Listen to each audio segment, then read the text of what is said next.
Welcome, princes and princesses, to our Disney season. We'd like you to be our guests as we show you a whole new world. Please remember, what we say in this episode might be a little risque, but you shouldn't take us that seriously. We're trying to take the mickey. You ain't ever had a pod like us, so sit back and enjoy the ride.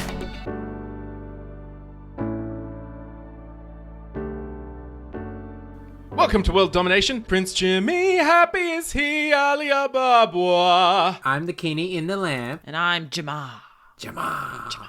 So welcome to the show. Thanks, Jim. Thanks for welcoming me. So, how was everyone's day? Mine was very busy. Yeah. Yeah, just lots of work to do, but it's okay. I'm at the end of the day and now I'm ready for this podcast. Ready to make my wishes. Why is everything being dragged out? Ready for my wishes.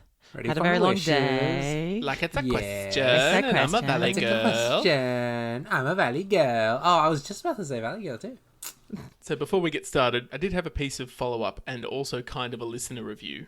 Oh, yeah. So I got a message a couple of days after we released the last episode that said, "Hi Jim, full stop. I just listened to your Lion King podcast, full stop. Congratulations, full stop. I actually enjoyed it and it kept me interested throughout, full stop. You spark off each other very smoothly, full stop. I don't think you're a monster, exclamation mark. Love the fun facts and newspaper headlines, full stop. Very clever, full stop. Kiss, kiss, kiss. P.S. Your vocabulary is super impressive. Open brackets. Worth the school fees. Close brackets. Full stop. Keep up the good work. Full stop. Kiss, kiss." Oh, I love your mum. Oh, that's great. I was like, who is that? And then then the school fees came out. I was like, oh, Julie. I had one piece of feedback as well. Wasn't as nice as your mum's message to you, but there was no like hello or anything. It just literally was, "This spliced together episode is embarrassingly entertaining." Who was that from? That was from Nick. Wow. So thanks, Nick. Oh, wow. Thanks, Nick. All the good feedback. Oh man. Yeah, I think there was one that he'd given before, for the one before, which I believe would have been Heracles. Hercules. Well, I just got a message saying, "Just walking around the park grinning like a muppet to myself." Oh, that's sweet. So look, you Aw. know, they're short but sweet, you know, and we appreciate them. Thanks, Nick. All right, as you might have guessed, we are talking about Aladdin tonight. Mr. Aladdin, sir. Have a wish or two or three. Ba-dam. All right, so Aladdin is about a street rat. To be clear, that's metaphorical street Oh, rat. sorry, It's not an yeah. actual street rat. Look, Jim, if you let me finish my bloody synopsis, I was just about to clarify that for Look, our sometimes listeners. people can't tell things just through context clues, so I wanted to make that perfectly clear. All right. So for the bloody 27 years that this movie's been out. Also, it's that movie Ratatouille, right? Yeah, it's not medieval Arabic ratatouille. Let's just make that clear. Although, that'd be great. Look, so it's about a thief guy that lives in the streets. He's got this little pet, Abu. He's a monkey. And he is in the markets one day, runs into the princess who has just escaped just because she wants to have a little bit of a time to herself. And essentially, they fall in love, or he falls in love with her, but he knows that he's just a lowly street rat.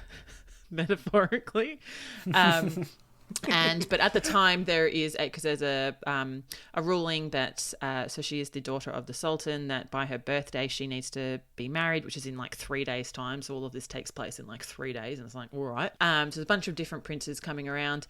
There is the Grand Vizier. The Grand Vizier, Jafar, to the Sultan. He's a Grand Vizier. He wants to take over the world, right? Really. But essentially there is this cave of wonders out in the fucking desert, and only a diamond in the rough. All right, Voldemort, thanks.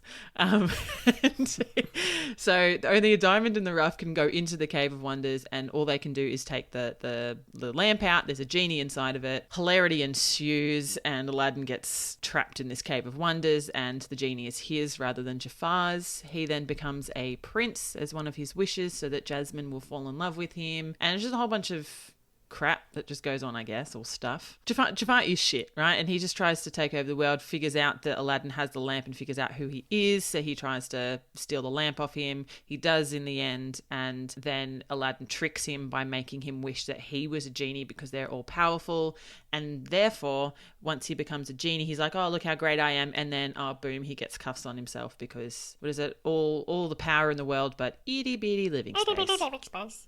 Yes. So then he gets trapped, and then the Sultan changes the law that Jasmine doesn't have to marry a prince. She can marry whoever she chooses because #feminism. Which, if he could do that this entire time, it's so fucking dumb. So worried about it being like 3 days to the deadline, and he has like unchecked power. Why couldn't he be like, yeah, fuck all of you? Yeah, it was because he was like, oh no, she must marry a man. Women are so weak. But then at the end, it's literally like, oh, hey, by the way, I'm Sultan. I can change that. I can do whatever the fuck I want. It's like, yeah, you could have done that to start with. I mean, he did just go through like a horrifying experience. Yeah, look. Maybe it was a life-changing experience for him. Maybe. He realised the price of love. So what did you guys think of... let's just stick with the 1992 version. What did you guys think of the 1992 version of Aladdin? I really love that movie. And I rewatched it for this, and you pick up so many, because I hadn't seen it in years, and you pick up so many things, like how many different voices in there Robin Williams does, how dark it is at times too. Like, when he's like running around the markets at the beginning, and there's like the fire breathers and like the guy with the sword, and he just knocks him over, and then you're just like, well, this guy dies. Yeah. Like, there's just so much darkness in it. But no, it was good. Look, it's not, I feel like there's a bit of nostalgia in with it too. That if it came out now, you'd probably be like, oh, what are you doing? Yeah. I don't know. I guess you can't talk about this movie without talking about Robin Williams. Oh, for sure. Let me turn to like metaphorical camera 2 for a second. Hey, camera 2. Hi, camera 2. Hey, camera 2. It's me. Let's get real for a minute. I know this is not really my style because I tend to view everything through a protective film of humour, but if you are dealing with any sort of emotional stress, go and talk to someone about it. Okay. Yeah. Okay, then. Yeah, I know. It's really sad to talk about Robin Williams. It is. And because I remember watching a documentary about him not that long after, and it actually is quite sad to hear his life story and the struggles that he was going through. He was fantastic, and I loved him in everything that I ever saw him in. Yeah. He's got such like a recognizable voice. Yeah. And what he can do with it too, and it was just, he's very missed. Such raw talent as well. Like, I remember reading a thing the other day that said that the reason why he's so good at voices is because he didn't have many friends as a kid. So he would just do voices to himself. Oh. Yeah, right? That's really sad. That is really sad. What was it? The movie that he was in, I used to love watching it. Forgotten the name of it right now, but where he's like ages like 4 times as fast. Jack. Yes, that's it. Such a good movie. I love that movie. So good. Oh, Robin Williams. Oh. I'm having a look at all the movies that he's done, and I've only seen like 3 of them. Oh, Ken. Get on that. That's it. There's Aladdin. Which ones have you seen? Aladdin. Flubber. Good. These are both of the movies you could have seen. These are both good choices. Continue. Happy Feet. Robots as well. Robots. Yeah. Okay. Yeah. Of his movies that you could have seen, though, that's not a bad cross section. But I also love that they're like the happy movies. Or mostly. Yeah. I associate him with happy movies. You need to get into like bloody Patch Adams and stuff, Ken. Nah, that movie's too sad. I know. Go watch Good Morning Vietnam. Good Morning Vietnam is great. Is it a comedy? Good Morning Vietnam. Ooh, drama/comedy drama. Oh, I can't... Wait, no, sorry. There's one glaring omission to your little... exploration of Robin Williams' filmography that we're going to have to remedy, Ken. Okay, hold on. Let me have a look and see if I can figure out what it is. Should I write this down? Yes, you should most definitely write this down. Okay. What decade was it in? At least give me that. In the 90s. Yeah, let me look. Oh, is it the first one there? Mrs. Doubtfire? It is most definitely Mrs. Doubtfire. Yeah, for sure. What about Jumanji? Did you never see Jumanji? No, I've not seen that.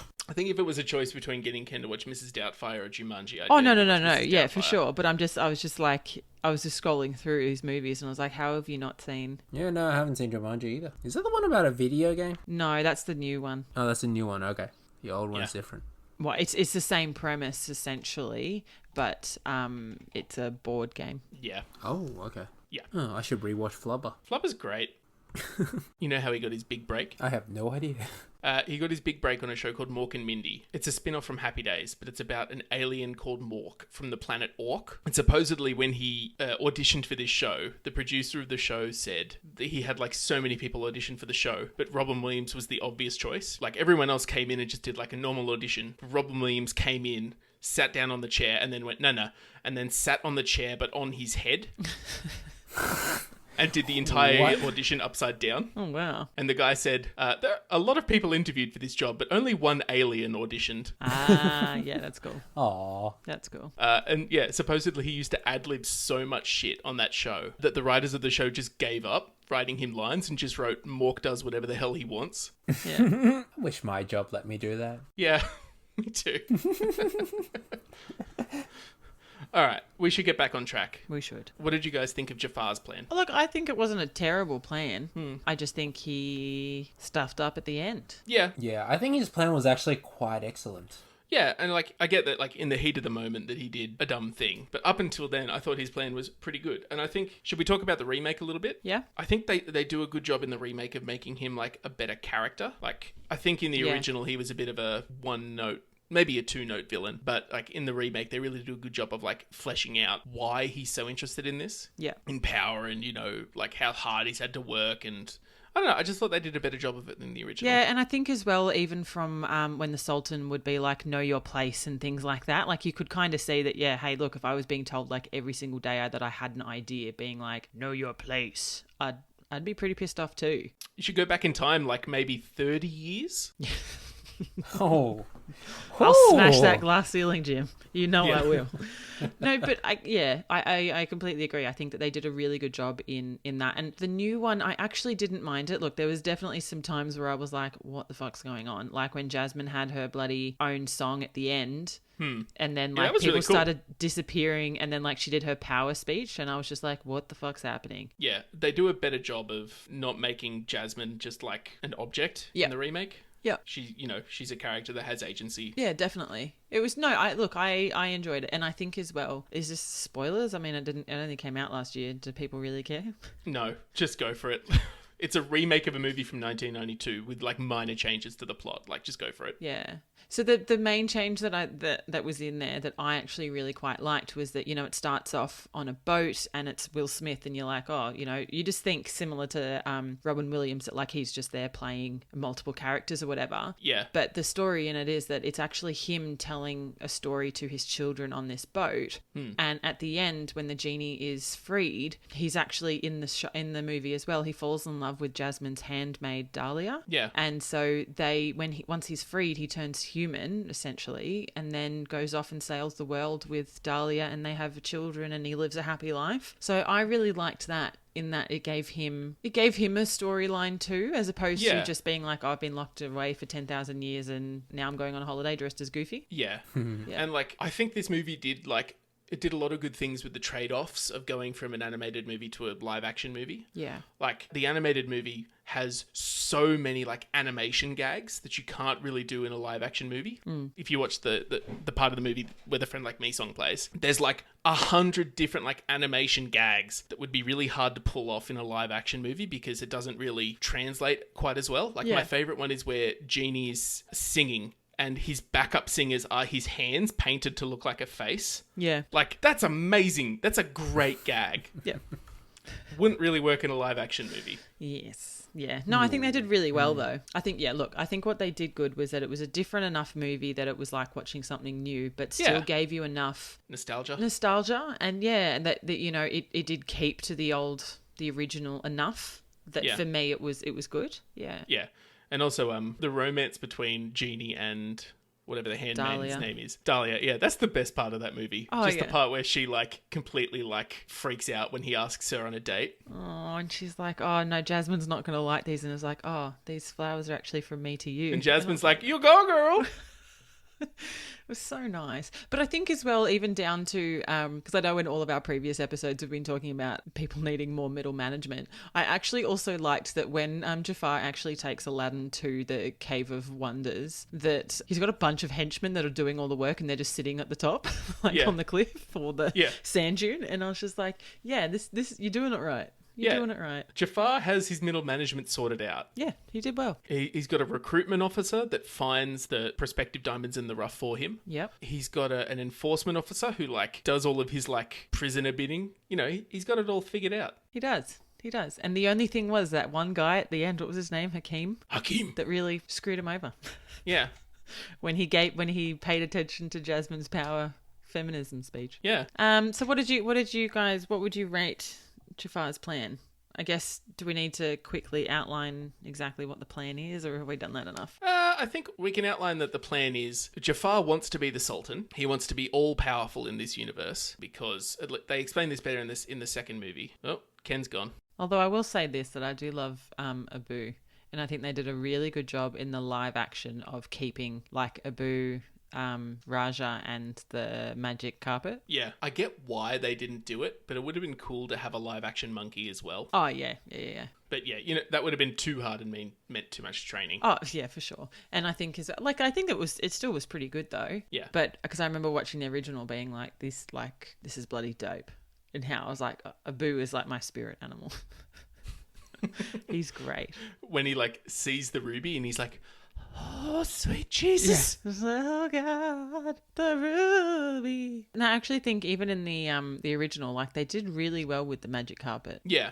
It's the weirdest thing in the world, but how they get emotion out of a carpet. Yeah. And I saw a really cool thing on Wikipedia when I was researching this, but each character in the movie has their own distinct geometric shape. So the Sultan is kind of blobby. The carpet's obviously a rectangle. Yeah. Genie's obviously like an inverted pointy blob at the point pointing down. Yeah. They kind of stuck to that, and it really helps differentiate the characters. Whereas I feel in the new one, it's it's not hard to tell the characters apart, but it's not as they don't have as obvious symbolism. Yeah. And because I remember reading as well, it might have been the same thing that you were reading, but when they did that Aladdin was the first one that they didn't try and make them super realistic. That they did use shapes as opposed to previous movies. And I cannot think of them at the top of my head right now, but they had actually really focused really hard in on making sure that they got every stroke correct, whereas this one they were nah, let's do general shapes and kind of. But then of course when the movie comes out, people complain that, oh my god, you guys are racist. Yeah, I will say for 1992 it's I don't know, I feel especially with the shopkeepers and the people in the bazaar, they probably stray into caricature, but I don't think they stray into outright racism. Yeah, no, I agree. I think it was just because it was the first one that was Middle Eastern or something like that. Of course they're going to have a go. Yeah. But I think they do a lot better in the remake. Yes. Yep. And that's mostly because I think they have, a lot of diversity in the cast. And they actually use people from the region. Although I will say, I did think, the prince that shows up to court Jasmine before Aladdin, I really thought that was Alan Tudyk. Oh. And I was like, fuck, you're in everything. You know what? I haven't seen him in something in a long time, though. Alan Tudyk. Yeah. If it's the guy I'm thinking of. He was the rooster in Moana. Well, I didn't see him in that, did I? You haven't seen Moana? Yeah, but it's not him. What else is he in? He is in Aladdin? Oh, he's Iago in Aladdin. Oh, okay. Oh, look at that. Can I just say, no shade on any of the people that are in the remake, but the voice cast in the original is just so much better. Especially Genie and Iago. Oh, yeah. Gilbert Gottfried's voice is just perfect for that parrot. Yeah, because he's got a bloody parrot voice. Just normally. He's got such a weird voice. Have you seen that John Oliver bit where he, do you know who Donald Trump's son-in-law, what's his name? Jared Kushner. John Oliver does this bit where he says nobody knows what Jared Kushner really sounds like. And so he's but we found this clip of what Jared Kushner actually sounds like, and here we go. And let me see if I can find that link for you. Click that link.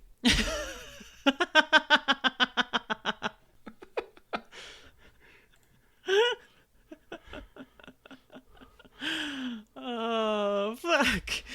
I'll just keep going. It's so good, right? Oh, man. Anytime Jared Kushner comes up on that show, they get Gilbert Gottfried to dub over his voice. Oh, that's so great. It's the best thing. What else happened in the new movie that I didn't like? One thing I didn't like is I felt I paid a lot more attention to the logic of the movie in the remake. Like, in the original one, it was super easy to just suspend my disbelief. Like, oh, it's a cartoon, it's a magic genie, like, whatever happens, happens. Yep. But I don't know whether it was because it was, like, air quotes, real people in the remake, or just because I'd watched it the second time or something else. But I found it a lot harder to suspend disbelief, and I found it myself questioning, like, how does the logic of that work exactly? Yeah, I mean, you do have to take it with a grain of salt, but... Sorry, I remember thinking, what would happen if Abu rubbed the lamp? Would he get 3 wishes? Do you know what? I actually was thinking that myself, because I was like, oh, you know, because at the end there when Genie gets all sad because he's like, oh, you know, I can scrub out this law, and then he's like, you can do that? And I was just like, if he made a wish, could he not just pass the fucking lamp to Jasmine and be like, hey, set him free? Yeah. Does she not then get 3 wishes? Yeah. Or similar to what happened, and then I was trying to like justify it in my head, and I was like, well, maybe similar to what happened to Jafar when he was in the lamp, he got sent to, I know it was probably on purpose that Genie put him over there, but he put him into the Cave of Wonders. He was like, oh, a couple of thousand years will do him some good or whatever. Yeah. That I was wondering if maybe... Why couldn't you have rubbed Jafar's lamp and get him to grant you some wishes? Yeah, true. That'd be even funnier. Although I imagine he would have gone full monkey's paw on the whole thing and done like taken any minute flaw to like for sure. turn it around on you. 100%. Yeah. But yeah, I don't know. But that's the only, I guess, the reasoning in my head that I came around to it was that, you know, it has to start off somewhere. Or something. Do you know, like, right, so somebody has to discover it rather than just being, like, handed it? Because otherwise you just keep it in your fucking family for generations, wouldn't you? Yeah. Just like, happy 18th birthday, son. Here's your genie lamp. I had a lot of questions about, like, especially the logic of the wishes. Like, take, for instance, you know, Aladdin's, air quotes, first wish, where he tricks the genie into, like, getting him out of the Cave of Wonders. Yeah. I thought that worked a lot better in the original movie because he kind of, like, goads the genie into doing something for him rather than, like... doing a like rules lawyery thing of like, oh, I wasn't actually touching the lamp when I said I wish. I'm like, bullshit. Yeah. Like that would not fly in a court of law. 100%. No, totally agree. I think it definitely was better in the first one in terms of, him like tricking him and like saying, oh, you know, couldn't get us out of here or whatever it was. Yeah. Yeah. For sure. Like, I don't know why they had to change that, but whatever. Yeah, that's the thing. And I think that's what upsets me sometimes with these is that little things that they change and it's like, I don't see why you needed to change that. And that was definitely one of them. Yeah. So whereas like I understood why they added in more henchmen and why they added in that Jasmine had a handmaiden and things like that. Like I got all of that. It was all different, but I understood it because it made it all seem, as you said before, more real and a bit more realistic, as opposed to if you just straight up transferred the animated one to, real life, it wouldn't have had the same impact. Plus, I guess you have to change something, otherwise why are people going to see it? I didn't see it in the movies anyway, but I still probably would have wanted to see it.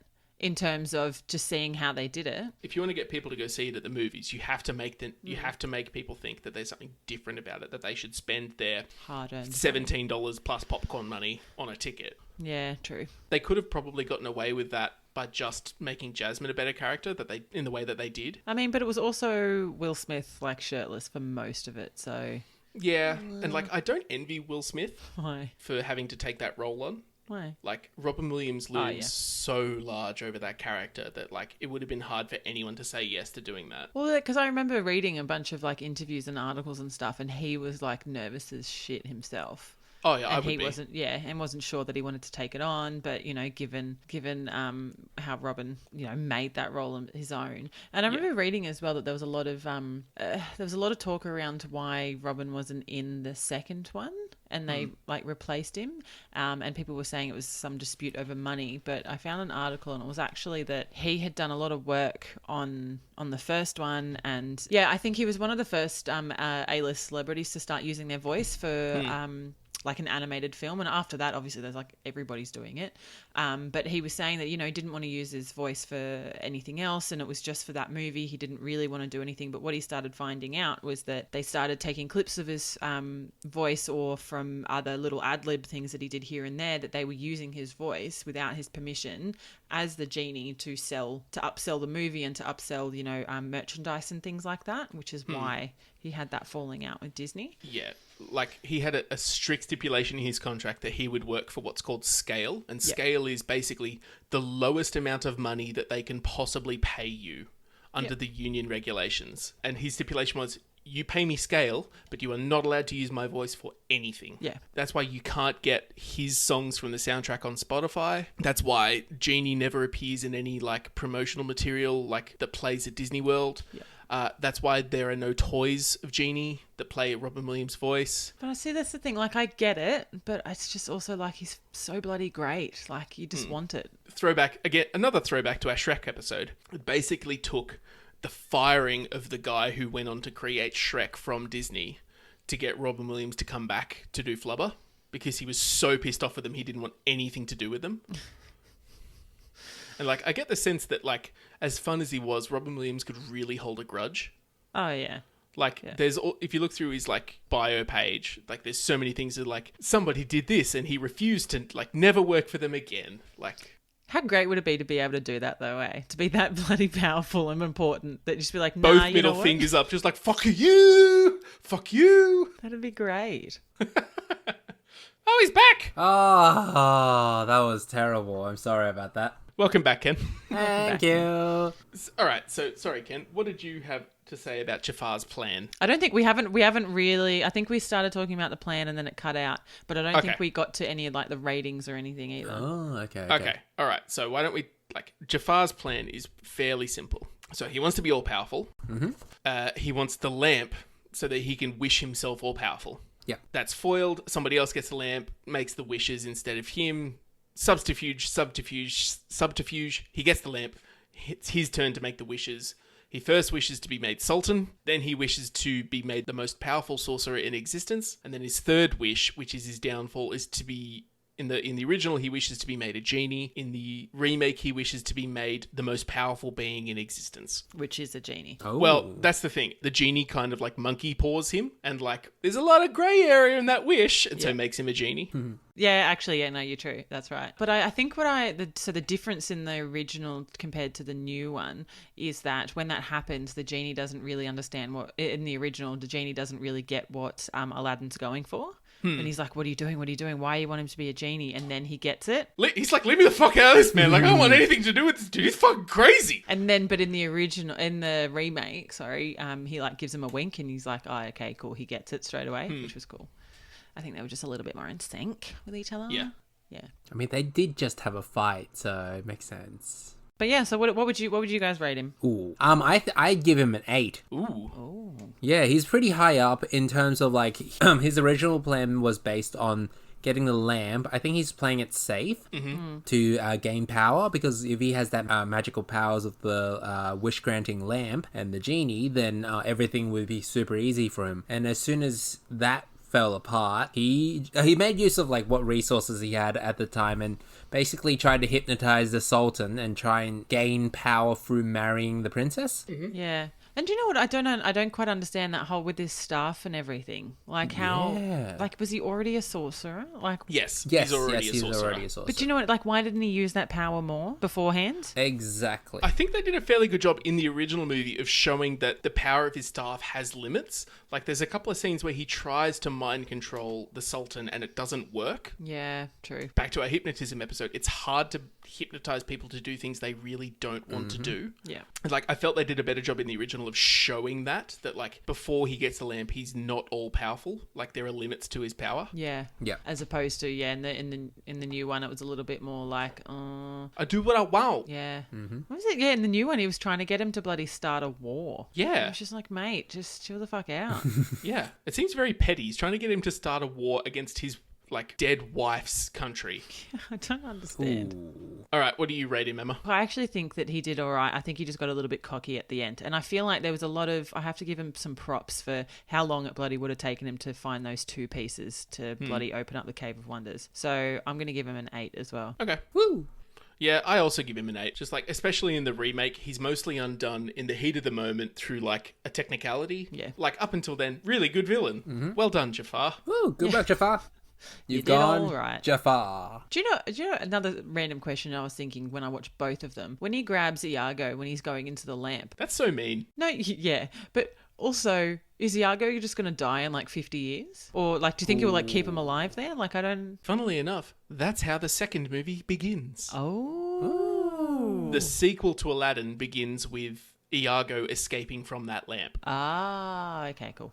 Was that the one with Aladdin's dad? No, that's the third movie. Oh, that's what? What the fuck? How many movies are there? And 3. Why? No, I'm not watching any of them. I watched the second one multiple times. I thought what I thought was the second one. I watched the third one multiple times. Okay. Why? Weird. For I don't what know. reason, Ken? I don't remember. You haven't seen I was a Mrs. kid. Doubtfire, but you've seen the third Aladdin movie multiple times. It was a great movie, but I don't remember why.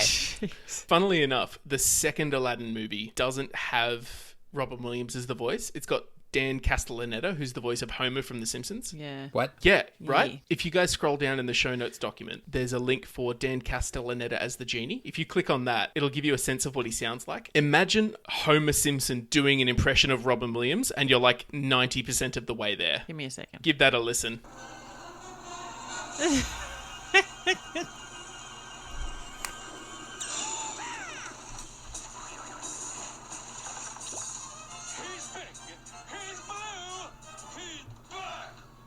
This is so weird. Yeah, right? Do you see what I mean? It's like Oh. Homer doing an impression of the genie.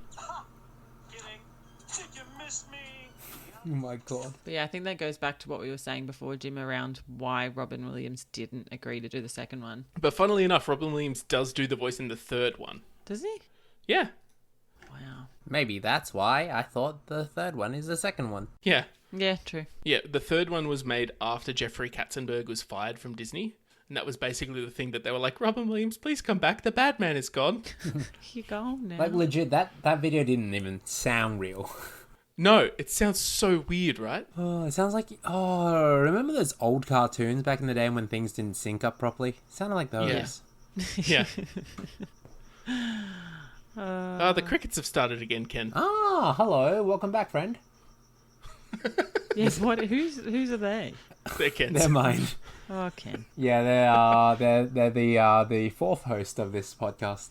They're so loud. Oh, I didn't notice them until my sister pointed them out, and then Jim pointed them out. I was like, oh, wait. Fun facts. Fun facts facts comes next. So, did you know that to land Robin Williams, they created test sequences of the genie performing his stand-up routines? That is very cool, and that seems like an awful lot of work. Yeah, I know, 100%. But that just tells you just how much they wanted him. It's interesting that they had the character designs that worked out that early in production. Yeah, but I think because they designed it for him, they wanted him to do it, and it Yeah. was created for him. So I was I feel I like get the it. best Disney movies have a person in mind for the voice. Yeah. And because I know, so the backups that they had for the genie were John Candy, Steve Martin, Eddie Murphy, Martin Eddie Murphy. Short, the one Kenneth, Martin Short, John Goodman, or Albert Brooks. Mm-hmm. And so I was like, oh, yeah, look. Do you know, actually, I was reading today, I think it's like 25, 26 years since John Candy died today or something. Okay. Or it might have been yesterday, anyway. I thought you were going to say it's 27 years since this movie was released. And I'm like, that's the same age as me. Funny that. But I guess if we're talking about how the genie was made for Robin Williams, when they were making Aladdin, first of all, they did try and make him his character, I guess, overall to be a little bit less bland than the previous princes, like in Sleeping Beauty and The Little Mermaid and stuff, because they're so bland. They made him a little bit more exciting. Yeah, Prince Eric is like, why? Prince Eric was always my favorite. I'm not gonna lie, but he is super bland. Is that Ariel's one? Yeah. Oh, okay. And when they had that, and I think also part of the reason why I love him so much still is because when they did all those articles about, who would play like the real life remake of it, and it was Henry Cavill to play Prince Eric. And I was just like, yes. Jim? I get Jim? it, but he's a smidge too old to play that now. It might have worked 10 years ago, but he's a smidge... Like, Ariel's supposed to be 16. Like... Oh, yeah, no. Look, like, I'm talking like Henry Cavill, possibly back when, like, he was in the Tudors. Yeah, I'd be okay with that. Now, maybe not so much. I'm more interested to know who would play Ariel. Aren't they making a remake of that, though? Of The Little Was Mermaid. that still going? Yeah, and as a black girl. I have lost all interest. I imagine they've got all of them in production at some stage. I haven't, no, but I'm pretty sure they started casting for it, and it's, Yeah, I do remember hearing that as well, and I can't remember her name. To either. listeners, I'm not racist, I just have a thing for redheads. Well, no, because I know there was a lot of people going on about how, like, oh, it's not real close to the thing, and people are like, oh, yeah, but we need, like, a woman of colour, and then others are like, but what about me? What about us redheads? We need people, we need representation. Us redheads need representation in media. It seriously was, like, there was this huge thing about it, and I was like, all right, redhead, settle down. No, don't settle down, redheads. We need you. Get more fired up. Anyway, so Aladdin was originally modelled after Michael J. Fox, but they found him to be a little bit too cutesy. So what they did was they upped his age to late teens, took off his shirt and watched Tom Cruise movies. Nice. Because they thought that he would be a little bit more of the Aladdin vibe that they were going for. Can you imagine, like, the closeted animation director watching Top Gun being like, it's for a project I'm working on. Don't come in, I'm cleaning my room. But Jasmine was basically based after Jennifer Connelly, which I thought was interesting. I have no idea who that is. She was in Labyrinth? Yeah. So if we're also talking about people being based off things, so Jafar, the character, was actually loosely based on Maleficent. Oh. Oh, yeah. So in terms of, you know, having the staff, having the bird, and at the end of the movie as well, when he like turns into a big creature thing. Yeah. Jafar's bird is way better than Maleficent's bird, though. Oh, 100%. Like, can you imagine if Gilbert Gottfried voiced Maleficent's bird? How fucking sick Wasn't that her would be. bird like used to be a human or something though? Something like that. Something like that. Actually, hey, did Iago make it back into the live action? Yeah. Yeah, sorry, we were talking about this while you were having technical difficulties. He's voiced by Alan Tudyk. Ah.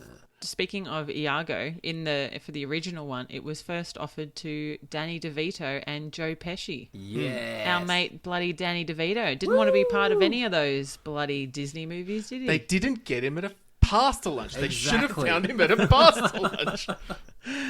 One of the other things I actually thought was really cool was that the voice of Jasmine didn't sing the songs, and it was the first time in an animated sort of Disney film that they realised that actually, you know, you didn't need to be able to do both. Yeah, neither Aladdin nor Jasmine voice the songs that they sing, Yeah, which is I thought Oh, I thought it very was just strange. Jasmine. Okay. No. And I think as well, like, I think part of it from when I was reading up on it was that because Robin Williams was such a big character that they needed to have people who could, I guess, stand up to him, and those people not necessarily had a good singing voice. Yeah, and like I absolutely love that like big finish that Robin Williams does at the end of Friend Like Me. Like that's my favorite part in the entire movie. Oh, I know, you've been singing it all night. Oh, it's so good. Just his big Broadway finish is just like mwah, chef's kiss. What else we got? Oh, Jim, you're going to love this one again. Your mate, Patrick Stewart, he was the first choice for Jafar. Oh, But he had conflicts with your favourite show, Star Trek. Couldn't do it. yeah.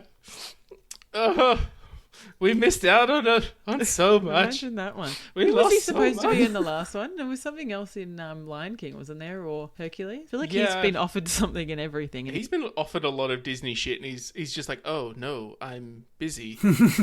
But I did hear that this is one that he actually regrets. Yeah. That he wishes that he was part of it. And I was like, yeah, Yeah. I get that. Did you know that A Whole New World is the first and I believe so far only Disney song to win a Grammy for Best Song of the Year? Oh, wow. I did not know that. Yeah. That's cool. Which is kind of sad because it's kind of the worst song in that movie for me. Ooh. It's a pretty great song, Jim. Yeah, I prefer the other two big ones. Prince Ali. Happy is he, Ali Ababa. Yeah, it turns out I prefer the Broadway songs. Aladdin's pants were modelled after MC Hammer's pants. Mm-hmm. And when I looked at that and then looked at watching the movie, I was like, yes. Yeah. I get it.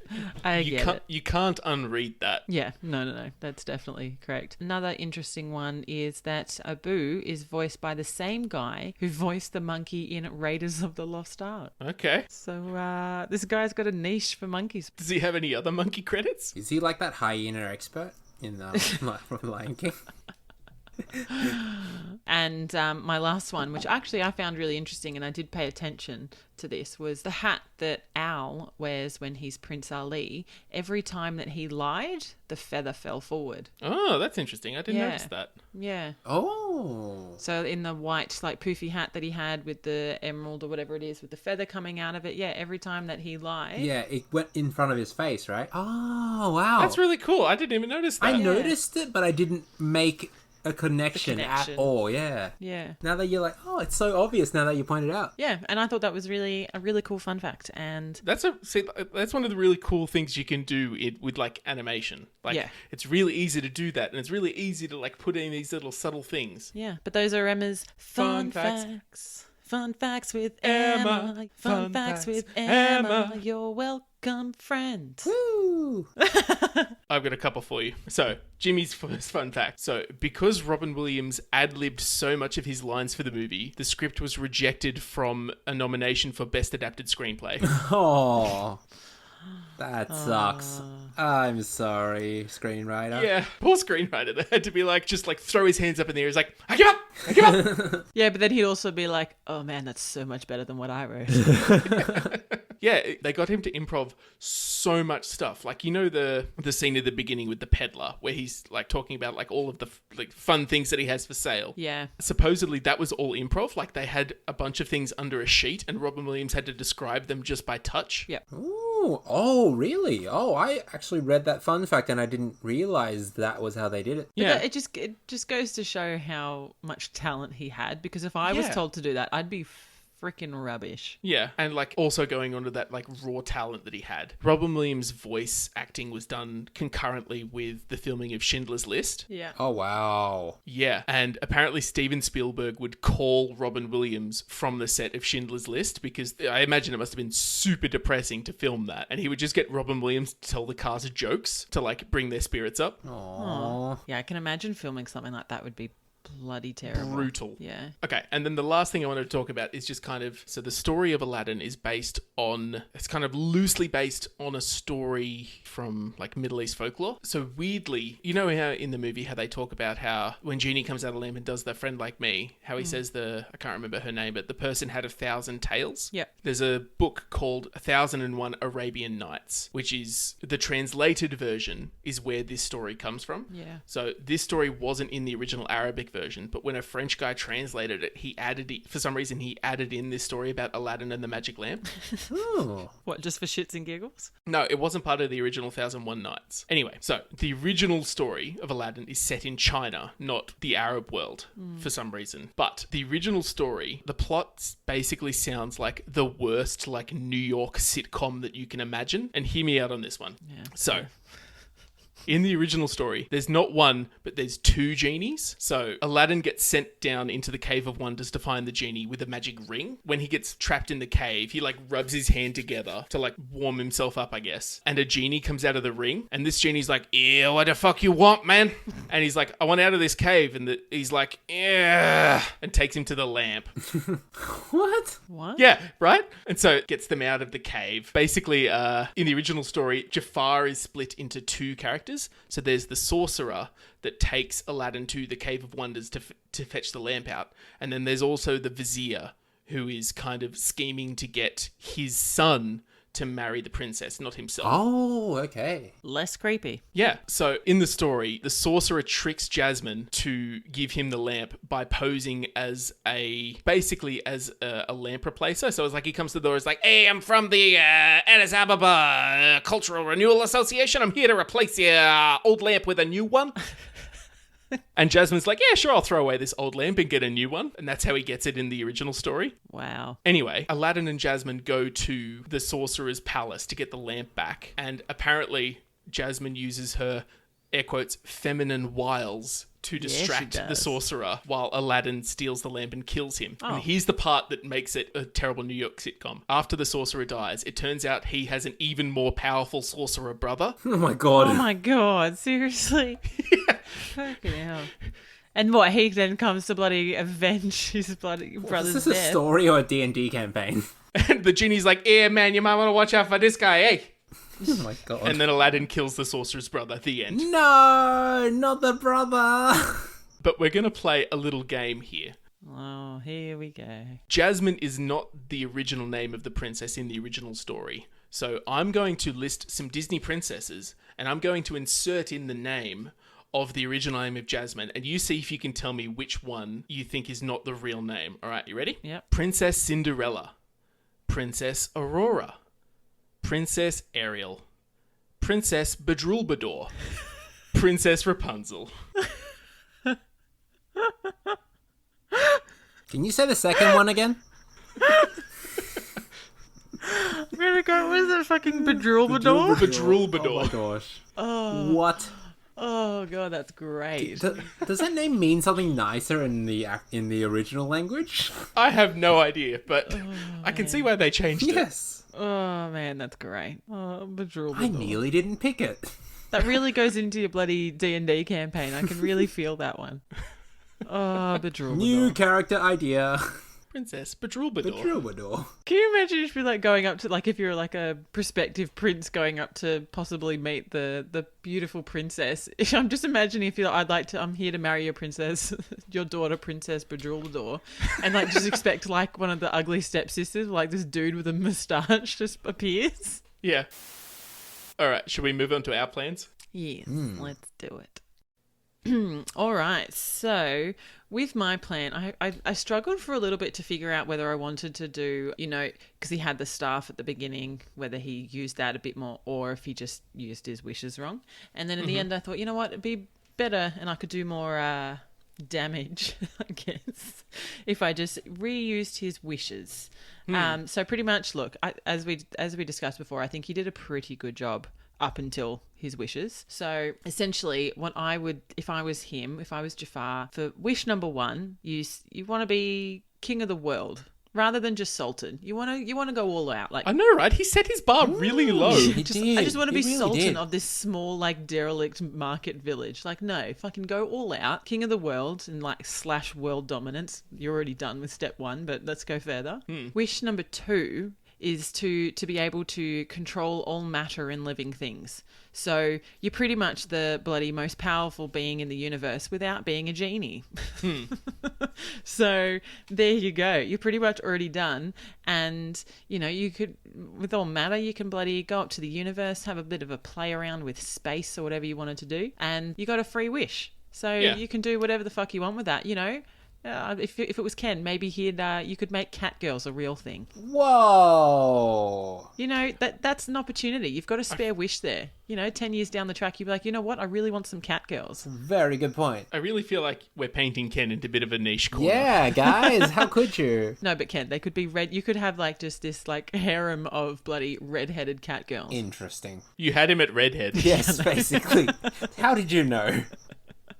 But I feel like 1 or 2 wishes, you're done. You've got all the power that you need. You're not trapped in a bloody genie thing because you're trying to... Because I think what he did was he tried to limit himself too much by being like, I want to be sultan of this small town. Or, I want to be the greatest sorcerer. No. You want more than that, And then you got a bloody spare wish. You can do whatever you want with it. And that's me. That's my plan. Okay. So basically, my plan is to wait for the princess to get the position of sultan, and since the feminine form of sultan is sultana, you can just eat the princess, and then you become sultan yourself.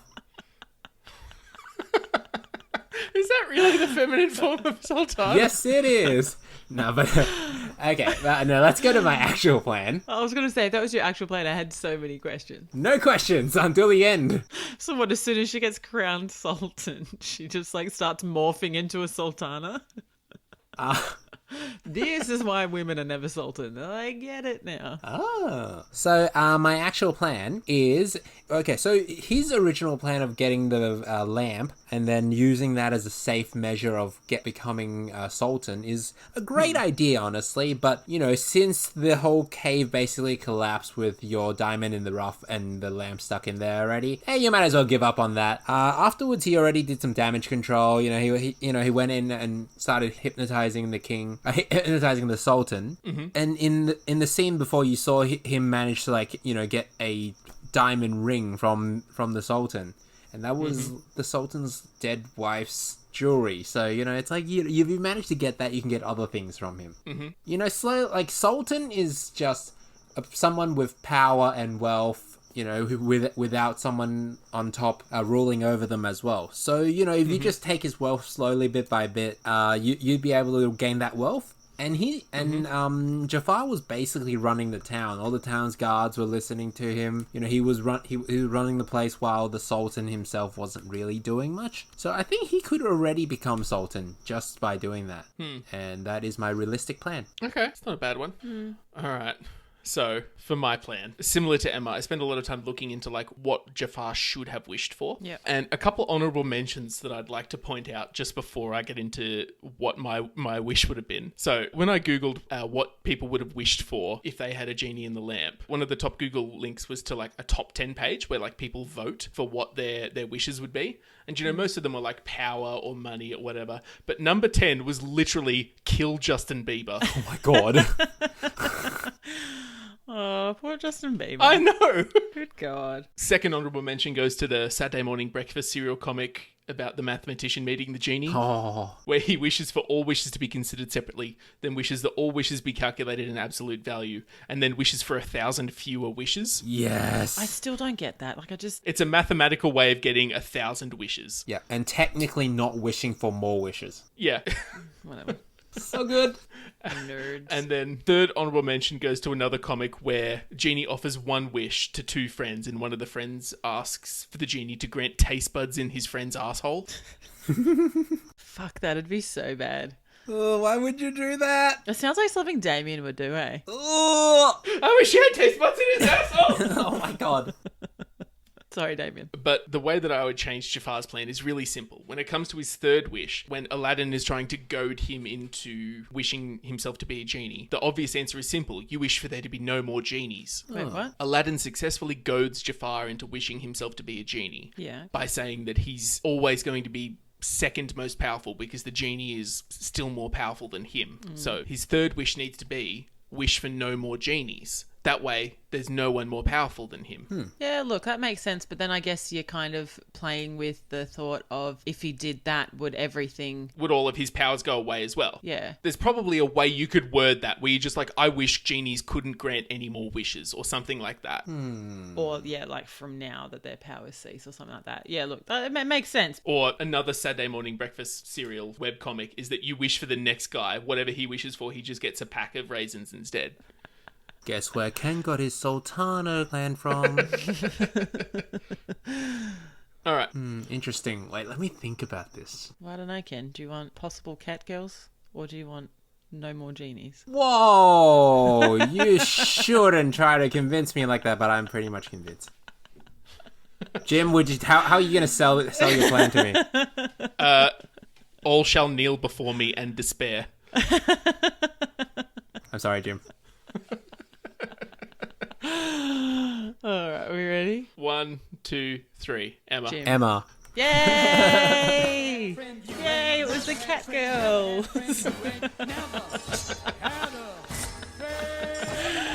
I'm gonna make sure I include cat girls in all of them. Just somehow slip them into all my plans. All of your plans from now on.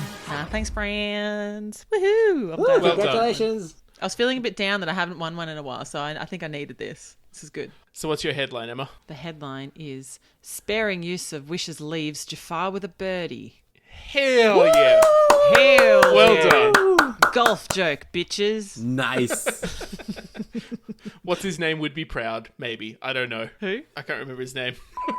Yeah, that's it. He who shall not be named. We don't like him anymore. Well done. Thanks, friends. Woo! Thanks for playing along at home, friends. Next week, we'll be talking about Meet the Robinsons. Yay! Love it. which I haven't seen in maybe 10 years. Oh, I freaking love that movie and I'm so excited. Woo! All right. Well, we'll see you next time. See you next time. Bye. Thanks, friends. Bye. Thanks for listening to World Domination.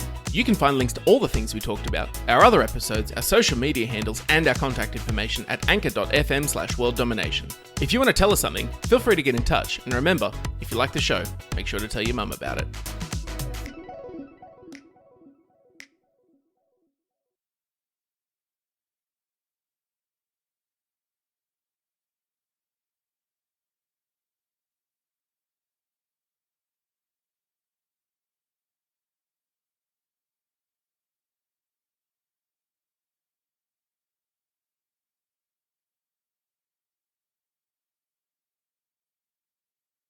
What's the... Newspaper headline. All right.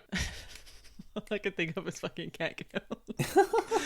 Cat girls get 3 fishes. Oh, a whole new world, a different way. I'm the king of the world, shouts Jafar from front of boat. Or Jafar's New World, and then the subheading could be cat girls get 3 fishes. What about when you wish upon Jafar? Oh, what about he just couldn't wait to be king? Of the world. King. Brackets of the world. King. What about Genie leaves the door Jafar for cat girls? Jafar. Au revoir, says Jafar. Jafar's bizarre memoir. The story of how cat girl stormed Agrabah. World taken over with 33% discount. What? Because he only used 2 out of the 3 wishes, so... Okay. Oh, I've got it. Jafar 1 under par. Oh, that's good. Is that how you say the golf term? 1 under par is a birdie. Like Iago. Oh, guys, we're onto something here. Sparing use of wishes leaves Jafar with a birdie. Yes.